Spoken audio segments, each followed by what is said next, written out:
दोस्तों 22 तो 25,000 रुपया उसकी तनख्वाह है महीने की, और उन्होंने 1,000 रुपया 24 घंटे का रोटी पानी का मिलता है।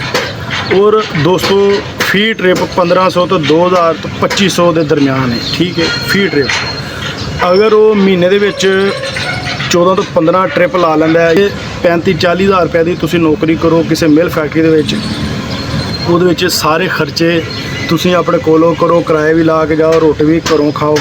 तो दोस्तों वो तुसी दसो कि वो 35-40 हज़ार रुपया तुहानू किन्ना क फायदा देगा। और पूरा अस्सलाम वालेकुम दोस्तों, की हाल है? ठीक ठाक हो दोस्तों? अज दी साडे वीडियो का एक बहुत ही अहम मौजू, क्या पढ़े लिखे नौजवान ट्रकिंग दे विच आ सकते हैं, ट्रक ड्राइवर बन सकते हैं, या ट्रक दे शोबे दे विच पढ़े लिखे नौजवानों के वास्ते रोज़गार के मौके हैं ने? क्या पढ़े लिखे नौजवानों नू ट्रकिंग का शोबा सूट करता है या नहीं करता?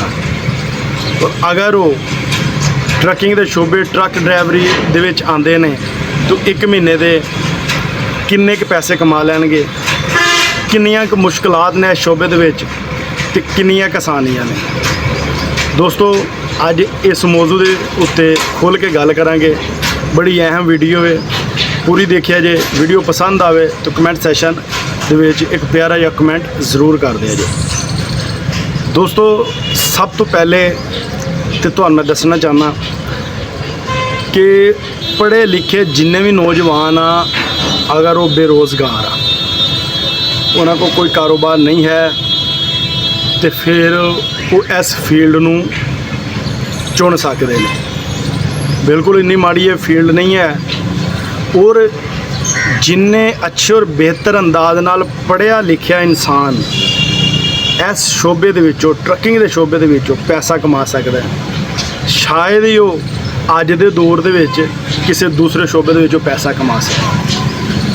दोस्तों बजाय कि तुसी मिल फैक्ट्री दे विच काम करो और महीना महीना इंतज़ार करो तनख्वाहां दा, और बिल्कुल थोड़ी जी सैलरी ते पढ़िया लिखिया नौजवान काम करे और फिर महीने बाद जाके उन्होंने सैलरी मिले, उहदे नालों बेहतर है कि तुसी ट्रकिंग के शोबे दे विच आओ। अगर तुहानू कुछ भी नहीं पता है, सब तो पहले तुसी ड्राइवरी सीखो, ट्रक चलाना सीखो, मजदा चलाना, शाहदो चलाने सीखो, और इंशाल्लाह दुआवां दोगे।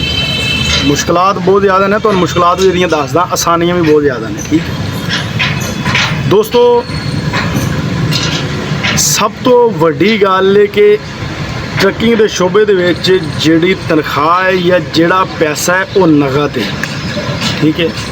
यानी कि तुहानू पैसा इहदे विच नगद मिलना है, उधार नहीं है, सब तो वड्डी गल है, ठीक है। और दोस्तों पढ़िया लिखिया नौजवान क्या ट्रकिंग के शोबे दे विच आ सकदा है? क्योंकि ट्रक चलाने वालियां दे बारे या जिहड़ी अपना शोबा है ट्रांसपोर्ट का, ये बारे काफ़ी आम इंसानों के जहनां दे विच गल्लां ने कि यार ये बड़ा ना खतरनाक शोबा है, खुदा ना खास्ता इत्थे ते जाके बंदा ख़राब हो जाता है, सिगरट या दूसरिया चीज़ां नशे वगैरह ते लग सकता है, तो ड्राइवर बदमाश टाइप होंदे ने, या शोबा आम बंदे दे वास दा काम नहीं।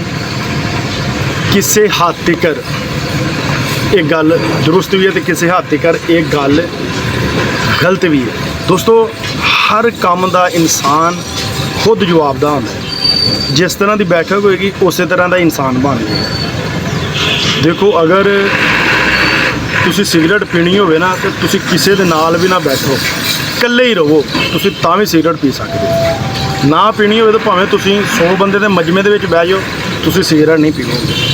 अगर तुसी बदमाशी करनी होवे खुदा ना खास्ता, तो तुहानू कोई भी ना दसे तुसी बदमाशी करोगे। अगर तुसी शरीफ बन के रहना तो भावें 10 बदमाशियां च बैठे रहो सारी दिहाड़ी, तो तुहाडा अगर दिल नहीं है तो तुसी बिल्कुल नहीं बनोगे, ठीक है दोस्तों। मैं कहना पढ़िया लिखिया बंदा इस काम नू बहुत ही अच्छे तरीके नाल कर सकता है। पुछो किस तरह? अज पढ़े लिखे इंसान की ट्रकिंग दे विच बहुत ज़रूरत है दोस्तों। ਇੱਕ ਟਰੱਕ ਡਰਾਈਵਰ ਜਿਹੜਾ ਕਿ ਅਨਪੜ੍ਹ ਹੈ ਉਹਨੂੰ ਬਹੁਤ ਜ਼ਿਆਦਾ ਮੁਸ਼ਕਲਾਤ ਨੇ ਦੋਸਤੋ। ਅਗਰ ਇੱਕ ਸ਼ਹਿਰ ਤੋਂ ਦੂਸਰੇ ਸ਼ਹਿਰ ਚਲਾ ਗਿਆ ਹੈ, ਉਹਨੇ ਸਫ਼ਰ ਦਾ ਉਹਨੂੰ ਇੰਨਾ ਕਨਫਰਮ ਨਹੀਂ ਹੈਗਾ ਤੇ ਉਹ ਮੈਪ ਤੋਂ ਨਹੀਂ ਦੇਖ ਸਕਦਾ। ਅਗਰ ਪੜ੍ਹਿਆ ਲਿਖਿਆ ਹੋਏਗਾ ਤਾਂ ਮੈਪ ਤੋਂ ਸਫ਼ਰ ਮਿੰਟ ਦੇ ਵਿੱਚ ਦੇਖ ਲਏਗਾ ਕਿ ਇਸ ਸ਼ਹਿਰ ਤੋਂ ਇਸ ਸ਼ਹਿਰ ਦਾ ਕਿੰਨਾ ਸਫ਼ਰ ਬਣਦਾ ਹੈ, ਠੀਕ ਹੈ। ਔਰ ਅਗਰ ਉਹ ਸ਼ਹਿਰ ਉਹ ਪਹੁੰਚ ਗਿਆ ਹੈ ਤੇ ਫਿਰ ਦੋਸਤੋ ਉਹਨੇ ਜਿਸ ਇਲਾਕੇ ਦੇ ਵਿੱਚ ਮਾਲ ਲਾਣ ਜਾਣਾ, ਸਮਾਨ ਉਤਾਰਨ ਜਾਣਾ, ਉੱਥੇ ਬੋਰਡ ਲੱਗੇ ਹੁੰਦੇ ਨੇ, ਉੱਥੇ ਦੋਸਤੋ ਉਹਨੂੰ ਬੜੀ ਮੁਸ਼ਕਲਾਤ ਪੇਸ਼ ਆਣੀ ਕਿਉਂਕਿ ਉਹ ਪੜ੍ਹਿਆ ਲਿਖਿਆ ਨਹੀਂ ਹੈ। ਪੜ੍ਹੇ ਲਿਖੇ ਨੇ ਦੋਸਤੋ ਜਿਹੜਾ ਵਾ ਉਹ ਉਸੇ ਟਾਈਮ ਹੀ ਬਗੈਰ ਕਿਸੇ ਤੋਂ ਪੁੱਛੇ ਦੱਸੇ ਜਾਂ ਮੈਪ ਲਾ ਕੇ ਉਸ ਜਗ੍ਹਾ ਤੇ ਪਹੁੰਚ ਜਾਣਾ, ਠੀਕ ਹੈ। ਫਿਰ ਦੋਸਤੋ ਰਸਤੇ ਦੇ ਵਿੱਚ ਇਸ਼ਾਰੇ ਆਉਂਦੇ ਨੇ ਕਈ ਕਿਸਮ ਦੇ। ਜਿਹੜਾ ਪੜ੍ਹਿਆ ਲਿਖਿਆ ਨਹੀਂ ਡਰਾਈਵਰ ਹੈ ਉਹ ਜ਼ਿਆਦਾ ਨਹੀਂ ਸਮਝ ਸਕਦਾ, ਤਜਰਬੇ ਤੇ ਹੁੰਦੇ ਨੇ। ਇਹ ਨਹੀਂ ਮੈਂ ਕਹਿ ਰਿਹਾ, ਅੱਜ ਤੱਕ ਜਿਹੜੇ ਟਰੱਕਿੰਗ ਦੇ ਡਰਾਈਵਰ ਜ਼ਿਆਦਾਤਰ ਉਹ ਪੜ੍ਹੇ ਲਿਖੇ ਨਹੀਂ ਹੈ, ਲੇਕਿਨ ਉਹਨਾਂ ਨੇ ਬੜੇ ਅੱਛੇ ਤਰੀਕੇ ਨਾਲ ਇਸ ਕੰਮ ਨੂੰ ਕੀਤਾ ਹੈ, ਬੜੇ ਜ਼ਿਹਨ ਨੇ ਉਹਨਾਂ ਦੇ। ਲੇਕਿਨ ਦੋਸਤੋ ਇਸ ਟਾਈਮ ਦੁਨੀਆ ਡਿਜੀਟਲ ਹੋ ਗਈ ਹੈ, ਠੀਕ ਹੈ, ਆਨਲਾਈਨ ਹੋ ਗਈ ਹੈ। ਔਰ ਇਸ ਟਾਈਮ ਇਸ ਇੰਡਸਟਰੀ ਨੂੰ ਪੜ੍ਹੇ ਲਿਖੇ ਨੌਜਵਾਨਾਂ ਦੀ ਬਹੁਤ ਜ਼ਿਆਦਾ ਜ਼ਰੂਰਤ ਹੈ।